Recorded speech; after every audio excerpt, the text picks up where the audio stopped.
About this product called Anchor Point. Anchor Point is made of a rigid and strong steel construction. As you can see, it's got two angles in which it makes it easy to slip your chain, your locking device in and out. You'll see two holes in which we use to anchor this into a ground. Now, if you have concrete, then we use a concrete lug like this. We drill a hole, which we'll discuss later when we do the installation. That goes in. And as you pull it tight, obviously it pulls the bolt tight. Then we have what we call a shear off nut. Now the shear off nut, as you tighten the bolt, the nut itself completely shears off, making this product tamper proof. For those that have concrete paving installation or grass, you're going to need to put that product into a concrete block.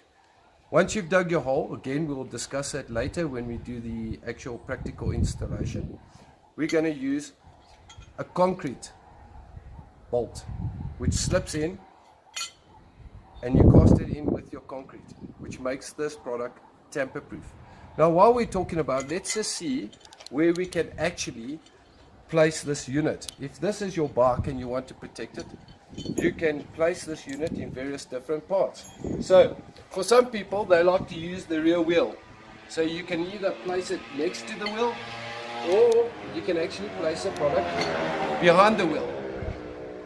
Then allowing your chain to go from the back through the wheel. Again, the best place we recommend to put it is through the swing arm of your bike. So you can place it either vertically or horizontally and through your swing arm, making it again impossible to steal your bike, or virtually impossible.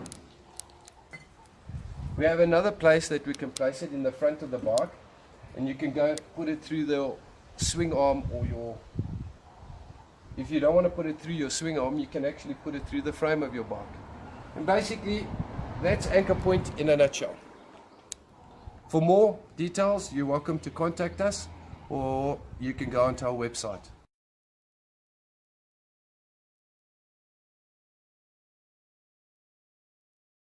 Talk about the Ravex unit. This is a fantastic product. Comes with two high security keys. It's a simple unit. You just put it in and it unlocks. Now the nice thing about this unit is the fact that it's made from braided cable, 12mm braided cable, which is very difficult to cut through. It's also sleeved with a PVC sleeve, which means you don't scratch and hurt your baby. Another most amazing thing about this product, besides it being affordable, is the fact that it stretches out to 1.8 meters. That means it's long enough to chain any part of your motorbike to your anchor point. I'm going to show you a practical installation of how to install an anchor point. So if you follow me, I'll be assisted today by my two assistants, Mr. Kane and Mr. David. Right here we have a motorbike trailer, and this motorbike trailer, as you can see, is not locked and it has no garage door, so it can be easily stolen. So today we're going to look at how to anchor this trailer. Normally you have a different towage, so it's easy just to put it through the towage, but today this one is different. We're going to go through the frame of the trailer. So we want to place our item more or less where we want it, and just to see what's the best way of installing this product. So, gloves please. Thank you. We're going to look at putting this, which direction to put it. You can put it in that way, or you can put it in this way. This way to us seems the most practical, because we want to chain this product, and we want to chain it through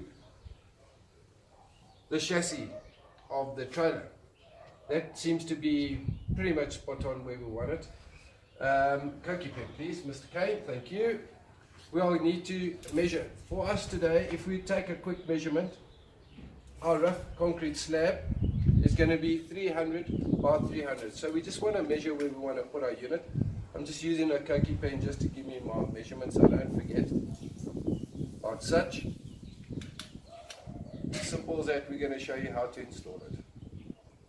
Show you how to install the anchor point through the paving, because obviously the paving is not thick enough to take our rod anchor. So we're actually going to install it into the concrete using our concrete anchor bolts. So just to show you again our concrete anchor bolts, what they look like. They're going to go through the product like such. Okay, the finished product is going to look installed like that. These things we're going to install into the concrete itself. We've already made a mark now where we need to go.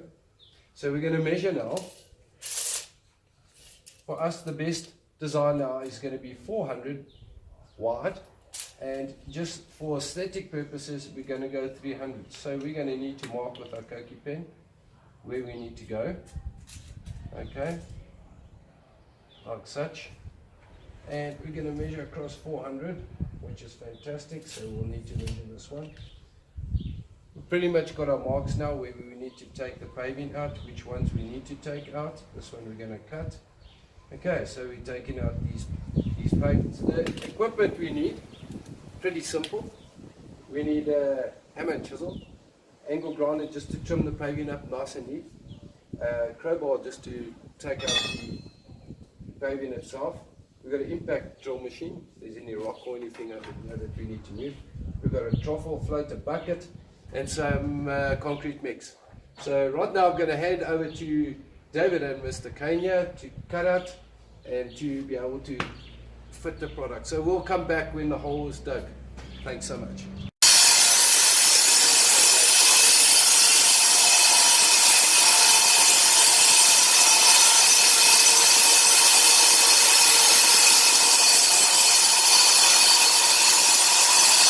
We've managed to take out all our paving now. As I explained to you earlier, this is 55 millimeters, not deep enough for us to actually put a proper anchor point in. So we have forced to put in concrete. Our hole now is 400 by 300. Obviously our anchor point is going to go in the middle. We need to now dig this soil out about 250 to 300 millimeters deep. So we're going to carry on with that, and while you go have a cup of coffee. What we're going to do is just check our hole. It's 300 millimeters deep. We're very happy with that. Mr. Kane and Mr. David have mixed up this concrete. Just make sure it's well mixed at a 5 or 4 or 5 to 1. Make it nice and strong so that we're not going to pick up any problems. Long term, while they're mixing up some more concrete, we'll come back.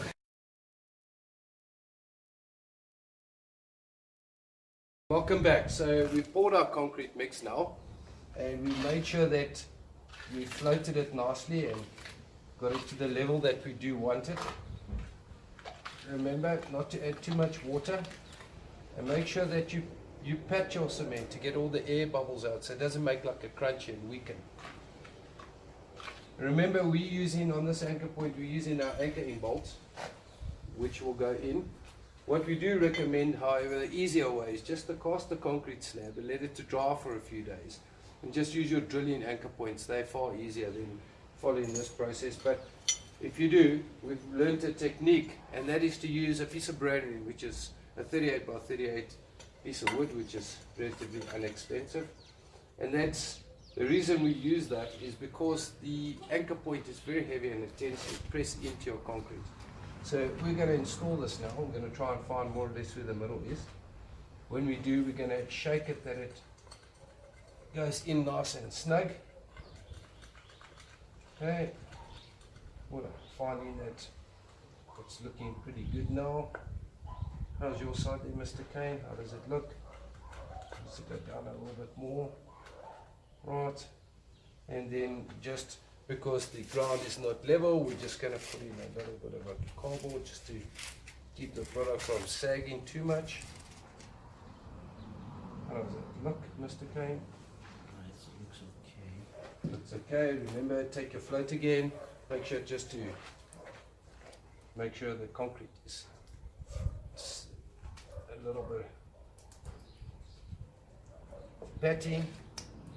Make sure it's anchored in nice and tight. You float it.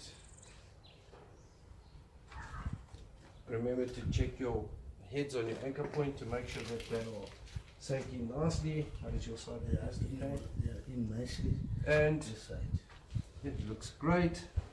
Pretty much in the middle. Happy with that? You happy? Yes. Right, we're going to leave this and let it dry.